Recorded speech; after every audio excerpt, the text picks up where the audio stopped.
Street food जायका के घर से आई बुरी खबर, यानी कि स्ट्रीट फूड जायका यानी कि सरफराज की अम्मी ने कुछ ऐसी बातें बता दी हैं सरफराज को लेकर जो कि हम सब सुनकर हैरान हो गए। तो लिहाजा आज आप लोगों को भी बताती हूँ वो कौन सी बातें हैं कि सरफराज की हेल्थ को लेकर स्ट्रीट फूड जायका के घर में क्यों लोग परेशान हैं।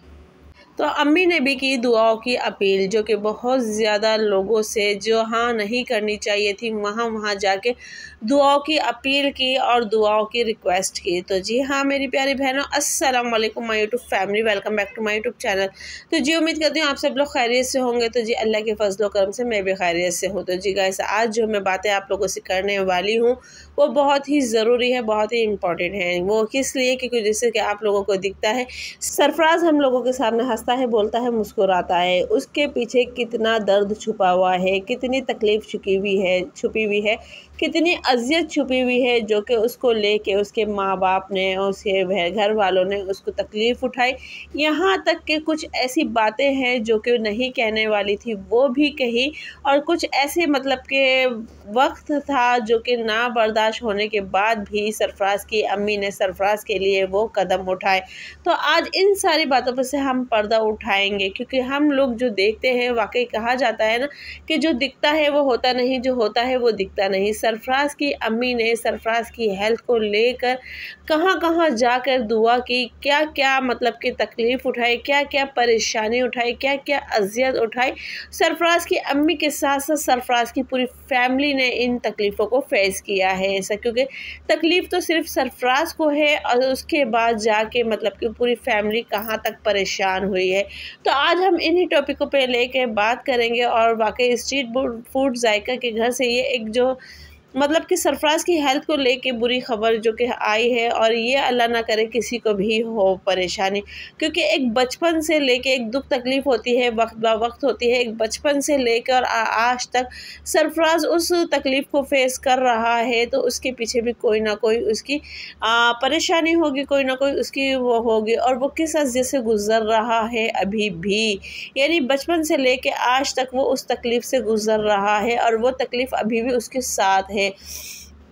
तो इन चीज़ों पे आज हम डिस्कस करेंगे, तो वीडियो को फुल वॉच कीजिएगा, बिल्कुल भी स्किप ना कीजिएगा, वीडियो बहुत ही ज़रूरी है। तो लिहाजा अगर वीडियो आप लोगों को पसंद आए तो प्लीज़ कमेंट्स बॉक्स में आप लोग भी लाजिम बताइएगा, और अगर आप लोगों को सरफराज की इस तकलीफ़ का मतलब कुछ भी आप लोगों के सामने है तो आप लोग प्लीज़ सरफराज के चैनल पर जाके उसको इस चीज़ का बताइएगा कि आपका मतलब कि ये चीज़ इस तरीके से आपकी तकलीफ़ का इलाज हो सकता है। क्योंकि वाकई बहुत से लोगों ने सरफराज को कमेंट्स किए हैं, जब सरफराज की तकलीफ़ सुनी है, सरफराज की तकलीफ़ के बारे में सुना है, तो बहुत से लोगों ने सरफराज को मतलब के मैसेजेस किए हैं और बताया है कि आप इस तरीके से यहाँ जाके अपना इलाज करवाएं। पर सरफराज की अम्मी का ये कहना है कि सरफराज का मैंने बहुत इलाज करवाया है। जिस वक्त मैं सरफराज का इलाज करवा रही थी, मेरे पूरे घर का पूरे महीने का बजट जितना होता था उतनी सरफराज की सिर्फ दवाइयाँ हुआ करती थी, यानी कि 7-7 हज़ार रुपये की, जो कि हम अफोर्ड भी नहीं कर पाते थे। तो 7-7 हज़ार रुपये की मैं सरफराज की दवाइयाँ लाती थी। आखिर वो कौन सी तकलीफ़ है, आखिर वो कौन सी बीमारी है जो कि सरफराज को है, इसके बारे में ज़िक्र करते हैं। तो जी हाँ गाइज़, ये सरफराज को कुछ उसके हाथों में, आप लोगों ने अक्सर देखा होगा, उसके हाथों में कुछ एलर्जी सी है जो कि वो बचपन से है, उसके साथ है। जब उसको वो तकलीफ़ हुई थी, और उसका नाम तो खैर वो लोग भी नहीं ले रहे हैं कि आखिर ये है क्या चीज़, पर जब सरफराज को वो तकलीफ़ हुई थी तो उनकी अम्मी बहुत ज़्यादा परेशान थी, उनकी पूरी फैमिली परेशान थी।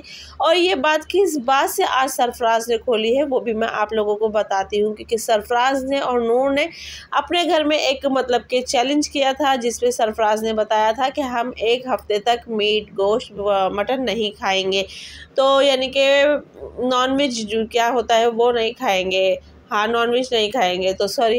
तो उस पे फिर नूर जाके अपने घर पे ये ज़िक्र करती है, और सरफराज जाके ये ज़िक्र कर सकते हैं कि अम्मी इन्होंने ऐसी ऐसी शर्त रखी है कि चैलेंज किया है कि हम 1 हफ़्ते तक नॉनवेज यानी कि गोश्त वगैरह नहीं खाएंगे, मीट नहीं खाएंगे। तो उस पर नूर को लगा कि शायद ये नहीं बर्दाश्त कर पाएगा, क्योंकि इसको उतना पसंद है।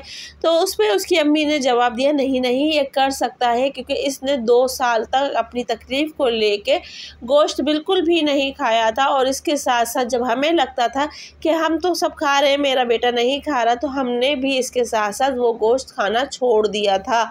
यानी कि उस वक्त हमने इसके खातिर जो जो कदम उठाए हैं, जो जो तकलीफ़ें उठाई हैं, जो जो परेशानियाँ उठाई हैं, वो हमें पता है। और मैं अपने बेटे को ले के फिरती थी, जहाँ जहाँ मैं नहीं गई हूँ और आज भी नहीं जाती हूँ, वहाँ वहाँ जाके मैंने अपने बेटे का इलाज करवाया है।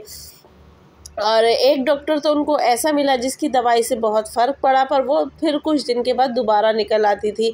यानी कि वो तकलीफ़ जो थी, इलाज करते रहो तो सही है, नहीं करोगे तो वो वापसी यानी कि आपके हाथों में उभर आएगी, यानी कि जो एलर्जी थी। फिर जब सरफराज थोड़ा बड़ा हुआ और उसने जॉब की फाइबर कंपनी में, और वहाँ उसको मेडिसिन्स का पता चला, अपनी तकलीफ़ का पता चला, तो तब जाके उसने अपनी अम्मी को कहा कि अम्मी अब आप रहने दो, मुझे अपनी बीमारी का इलाज पता चल गया है और अब इसको लेके हम परेशान नहीं होंगे। तो लिहाजा वो चीज़ अब वो सरफराज को पता चल गई है, तो सरफराज इन चीज़ों को लेके यानी कि अब अपनी फैमिली में थोड़ा सा मुतमईन है। पर यह है कि वक्त के साथ साथ उसकी वो चीज़ जो है ना, वो उभर आती है और ज़्यादा तकलीफ़ देती है। तो यानी कि अब सरफराज को लगा कि मैंने ये चीज़ शुरू की है, तो उसकी वजह से मुझे वो तकलीफ़ दोबारा मतलब कि बढ़ रही है। उसके हाथों पे आपने अक्सर देखा होगा कि एक हाथ वो बहुत कम लाता है, तो उसके वो हाथ पे एलर्जी है। पर सरफराज की अम्मी का ये भी कहना है कि मैं अपने बेटे को लेके परेशान थी। जब मुझे किसी ने वो हॉस्पिटल बताया और मैं वहाँ गई, और जहाँ मैंने मरीज़ों को देखा, तो मैं देख के डर गई कि मेरे बेटे का तो कुछ भी नहीं है, कि लोगों का इतना इतना मसला है, इतनी इतनी उनको तकलीफ़ है, इतनी इतनी उनको परेशानी है। तो वो फिर वहाँ से निकली हैं, अपने बेटे का इलाज करवाया है। पर यह है कि चाहे जितना भी पैसा लगा है, जितनी भी परेशानी उठाई है, मकसद सिर्फ यही था कि वो जब तक दवाइयाँ करता रहा तो तब तक उसका जो एलर्जी है वो थोड़ी सी थम जाती थी, और जब वो दवाई छोड़ता था तो उसकी वो एलर्जी बढ़ जाती थी। तो अब उसको कुछ दिन से फिर दोबारा से कुछ ऐसा महसूस हो रहा है कि अम्मी मैंने अपनी अभी डाइट के अंदर ये चीज़ शुरू की है, तो उसकी वजह से मुझे नुकसान दे रही है और मेरी तकलीफ़ बढ़ रही है। तो उसमें उसकी अम्मी नूर को और सरफराज को बताती है, नहीं बेटा, आजकल मौसम चेंज हो रहा है, सर्दी जो है गर्मी की तरफ आती है, तो तब भी ये चीज़ मतलब उभरने लग जाती है, और गर्मी जब सर्दी की तरफ जाती है तो तब भी ये चीज़ उभरने लग जाती है। यानी कि मौसम की चेंजिंग की वजह से भी सरफराज की हेल्थ के ऊपर फ़र्क पड़ता है। तो यानी कि जो तकलीफ़ सरफराज को हुई थी बचपन में, वो तकलीफ़ आज तक है और सरफराज उस तकलीफ़ को फ़ेस कर रहा है। तो यानी कि आंटी जी का कहना ये है कि मैंने कहाँ कहाँ नहीं दुआओं की रिक्वेस्ट की, कहाँ कहाँ से दुआएं नहीं करवाई हैं, और यहाँ तक कि मैं अपने बेटे को लेके इतनी परेशान हो गई थी, इतनी तक मतलब कि एक डर सी गई थी कि आखिर हुआ है तो क्या हुआ है, कैसे हुआ है, क्यों हुआ है। तो ज़ाहिर बात है, वो एक माँ है, तो माँ का दिल तो माँ का दिल ही होता है, और इस बात से हम बिल्कुल भी नज़र नहीं हटा सकते, इस बात को हम बिल्कुल भी इग्नोर नहीं कर सकते। और अल्लाह पाक से यही दुआ करते हैं कि जिसको भी ये बीमारी है, तकलीफ़ है, अल्लाह पाक सबकी दूर करे, सबकी परेशानियों को दूर करे, सबकी दुख तकलीफ़ों को दूर करे। अल्लाह पाक किसी को किसी तरह की भी दुख तकलीफ़ ना दे, क्योंकि जब एक इंसान को तकलीफ़ होती है तो पूरा परिवार, पूरे ख़ानदान उस तकलीफ़ को फ़ेस करता है। और उसमें भी वो लोग करते हैं जिसको फ़र्क पड़ता है, जिसको नहीं फ़र्क पड़ता है वो अपनी ज़िंदगी एंजॉय करता है। पर जो माँ होती है, माँ माँ ही होती है, और पूरी फैमिली एक तरफ हो जाती है, तो पर माँ माँ ही होती है। वो अपनी औलाद का साथ हमेशा देती है, और उसको अपनी औलाद की तकलीफ़ का पता होता है कि किस टाइम इसको ये चीज़ मतलब कि नुकसान देगी, किस टाइम इसको ये चीज़ नहीं नुकसान देगी, किस टाइम इसको ये चीज़ बर्दाश्त होगी, किस टाइम किस चीज़ से ये मतलब कि इनसिक्योर होगा। तो एक माँ को हर चीज़ का पता होता है। तो गाइज़, ये थी मेरी आज की वीडियो पसंद है तो वीडियो को लाइक शेयर करें। मिलते हैं नेक्स्ट वीडियो में। अल्लाह हाफ़िज़।